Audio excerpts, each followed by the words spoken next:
pagkain sa mga pasosyal.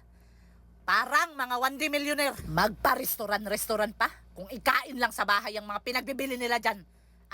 Makatipid pa sana tayo. Nagpractice na sigurong kakain sa mga Japanese food.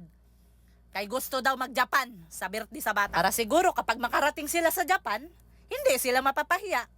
Kay may idea na sila kung anong kakainin nila. Kaya kahit maghirap ng 1 linggo, kahit sardinas na lang ang maulam, pipilitin na makakain sa mga sosyal na pagkain. Kay sosyalira man, takot man mapahiya. Tignan mo, klarong-klaro, bakit mga gulay ang in-order niya? Kay hindi niya alam kung ano yung pinag-order niya, basta lang may maturo. Kay wala man kaalam-alam sa mga pagkain dyan sa restaurant na yan. Kay hindi man kakain sa gulay ang babaeng yan, kay sosyalira nga. Pero hindi nga niya alam ang mga pagkain dyan sa Japanese na yan, kaya naka-order sa gulay. Wala siyang magawa ngayon kundi kainin ang gulay. Kay anong gagawin dyan? Alangan hindi niya yung kainin, na mahal man yan. Ganyan ang napapala sa mga sosyal.